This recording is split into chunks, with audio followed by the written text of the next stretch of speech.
Hi welcome to this corner. My name is Rupal Dixit. So यहाँ पे हम करते हैं tarot life coaching. That means tarot cards के थ्रू हम अपनी लाइफ के चैलेंजेस को डील करने की कोशिश करते हैं और ट्राई करते हैं कि ये टैरो कार्ड्स हमें क्या सिखा रहे हैं और कैसे हम अपनी लाइफ के इनसाइट्स को देखते हुए उन्हें इम्प्रूव कर सकते हैं। ठीक है।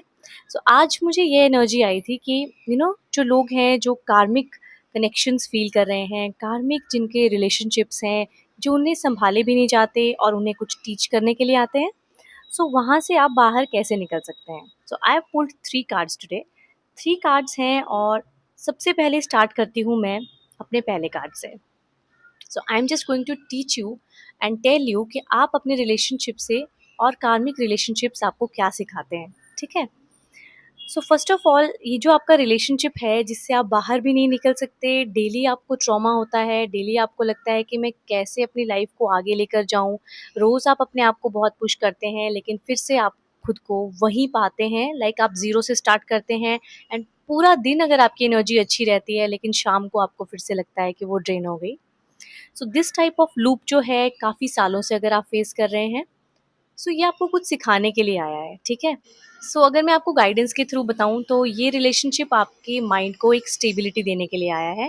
बिकॉज मे बी इससे पहले आप बहुत ही ऐसे इंसान थे जो हर एक छोटी छोटी बातों में बुरा फील कर लेते थे या किसी भी चीज़ को बहुत दिल में बिठा के बैठ जाते थे और दुखी हो जाते थे। सो नाउ अगर मैं आपको कार्ड्स के थ्रू बताऊं तो फर्स्ट कार्ड में आपको ये गाइडेंस आ रहा है कि आपको ना सबसे पहले तो एक क्लैरिटी मिल रही है माइंड की, इमोशंस की। वो कैसे मिल रही है कि जब आप किसी चीज़ों के साथ गो थ्रू होते हैं, रिलेशनशिप्स में आप डिफ़िकल्टीज़ फेस करते हैं, तो आप बहुत ही एक बेटर पर्सन बनते हैं और आप चेंज हो जाते हैं, आपका पर्सपेक्टिव चेंज हो जाता है लाइफ़ को देखने का। जैसे आपका नज़रिया पहले था, वैसा नहीं रहता। ठीक है? तो यहाँ पे अगर आप गाइडेंस के थ्रू मानते हैं, तो आपको ये गाइडेंस आ रहा है कि आपको मेडिटेट करने की ज़रूरत है सबसे पहले, फॉर योर माइंड। ठीक है। क्योंकि आपके इस वक्त पे आपके जो इमोशंस हैं वो काफ़ी ज़्यादा शफल हो गए हैं एंड आपके जो इमोशंस हैं वही आपके साथ सबसे ज़्यादा गेम्स करते हैं। बिकॉज इसकी वजह से आपकी जो मेंटल हेल्थ है उसमें भी इफेक्ट होता है। दूसरी बात, आप किसी चीज़ पे फोकस नहीं कर पाते। तो इस टाइप के रिलेशनशिप्स आपको मेंटली काफ़ी ड्रेन कर देते हैं। ठीक है। तो फर्स्ट ऑफ ऑल आपको क्या ज़रूरत है, आपको मेडिटेट करने की ज़रूरत है। एंड जो आपकी एम्पैथी है ना, जो आप हर इंसान के साथ कनेक्ट कर लेते हैं, हर इंसान का अच्छा चाहते हैं। सो एक क्वेश्चन आपके माइंड में यहाँ पे मुझे दिख रहा है कि आता होगा कि मेरे साथ ही ऐसा क्यों हुआ है, लाइक मुझे ही ऐसे कार्मिक रिलेशनशिप्स क्यों मिले हैं।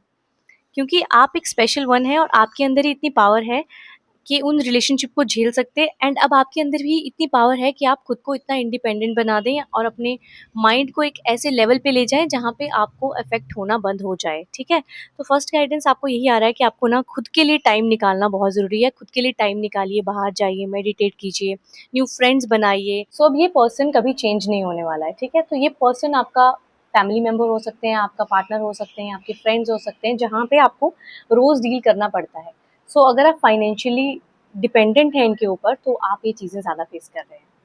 लेकिन अगर आप फाइनेंशियली इनके ऊपर डिपेंडेंट नहीं हैं तो ये चीज़ें खुद ही ठीक हो जाएंगी। क्योंकि कुछ चीज़ें ऐसी हैं जो आपको लर्न करने के लिए छोड़नी पड़ेंगी। लर्न कीजिए एंड छोड़ दीजिए। खुद के ऊपर फोकस करना इस पॉइंट ऑफ टाइम पे आपके लिए बहुत ज़्यादा ज़रूरत है कि आप खुद पे फोकस करें, आप अपनी हॉबीज़ पे फोकस करें, खुद को टाइम दें, ट्रैवल करें, वॉक करें। अगर दूर नहीं रह सकते तो आप खुद के लिए टाइम निकालें, अपने हॉबीज़ के साथ, अपने फ्रेंड्स के साथ शेयर करें। क्योंकि आपको एनर्जीज आ रही हैं सन की। ओके। तो सन की एनर्जी आपको आएगी, पॉजिटिविटी आपको आएगी और सन की एनर्जी सारी नेगेटिविटी को बर्न भी कर देती है। सो अब इस कार्मिक रिलेशनशिप से आपने ये सीखा है कि अब आपको खुद के ऊपर विश्वास होना चाहिए। कैसे होगा? जब आपने इतनी सारी चीज़ें सर्वाइव कर ली हैं, ठीक है, तो आपको गाइडेंस आ रहा है कि अब आपको सूर्य की तरह चमकने का टाइम आ गया है। ठीक है। सो ये जो कार्मिक रिलेशनशिप्स हैं ये हमें कुछ सिखाकर ही जाते हैं और अभी आपको ये सिखाकर जा रहे हैं कि जो डिवाइन है उनको पता है कि आपके साथ क्या क्या हुआ है। ठीक है। इस विश्वास को नहीं तोड़ना है और ये नहीं सोचना है कि ये जो मेरे साथ हुआ है और क्या डिवाइन मेरे साथ थे या नहीं। ठीक है। तो डिवाइन आपके साथ हमेशा है, वो हमेशा आपको प्रोटेक्ट कर रहे हैं, हमेशा आपको गाइड कर रहे हैं।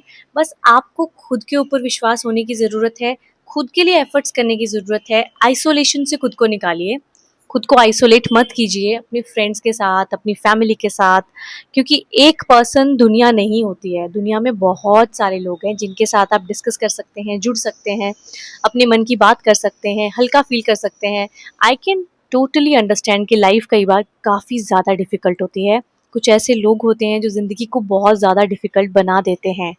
सो आप हीलर्स के पास जा सकते हैं, आप अपना टाइम बहुत अच्छी-अच्छी जगह पे लगा सकते हैं।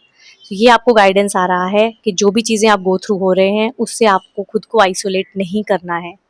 आपको रे ऑफ लाइट ढूँढना है, आपको सूर्य की तरह चमकना है।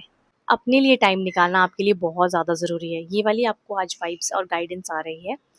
नेक्स्ट आपको आ रहा है कि आपने कुछ तो लॉस फेस किया है एंड इस रिलेशनशिप में आप हैप्पी नहीं हैं, आपका माइंडसेट भी प्रॉपर नहीं लग रहा है एंड ये लग रहा है कि आपने खुद को किसी आइसोलेशन में छोड़ दिया है। लाइक एक ऐसी आइसोलेशन में आप चले गए हो जहाँ पे आपको किसी से मिलना पसंद नहीं है, किसी से कोई बात करना, शेयर करना आपको पसंद नहीं है। कुछ आपको वरीज़ हैं, आपको इनसिक्योरिटीज़ उसकी वजह से हो गई हैं। जब आपको कंटिन्यूअसली कहा जाता है ना कि आप ऐसे नहीं हो, ऐसे हो, जब आप एक किसी ऐसे रिलेशनशिप में हो जो बहुत टॉक्सिक है, तो आपका खुद का जो सेल्फ रिस्पेक्ट है वो तो कहीं न कहीं कम होता ही है, लेकिन साथ-साथ आपका जो वरी है और जो आपका नीड है, वो भी काफ़ी ज़्यादा बढ़ जाता है। नीड कि आपको होता है कि मुझे कोई सुन ले, क्या आज नहीं तो कल ये पर्सन ठीक हो जाएगा। तो ये आपको आज एनर्जीज़ आ रही हैं। अगर आप रेज़ोनेट करते हैं तो अब हम इसके बारे में एक और कार्ड लेंगे, देन हम देखेंगे कि हम इसे इम्प्रूव कैसे कर सकते हैं, ठीक है? एक एनर्जी आ रही है कि आप बहुत जल्दी चल रहे हो, लाइक वेरी फास्ट। लेकिन जो भी ये फास्ट फास्ट आपकी लाइफ में चीज़ें हो रही हैं ना, जो आपको एक्सपीरियंसेस मिल रहे हैं, मे बी रिसेंट आर्ग्यूमेंट आपका हुआ होगा या रिसेंटली आपको ह्यूमिलेट किया गया है, या आपकी कुछ ऐसी चेंजेस आपकी लाइफ में आए हैं जो आपने एक्सपेक्ट नहीं किए थे, ठीक है? और तो अभी आपको कहा जा रहा है कि आपको बहुत ही सॉलिड एक स्टेबिलिटी आएगी, क्योंकि आपका जो माइंडसेट है वो बहुत ही अच्छे से चलने वाला है।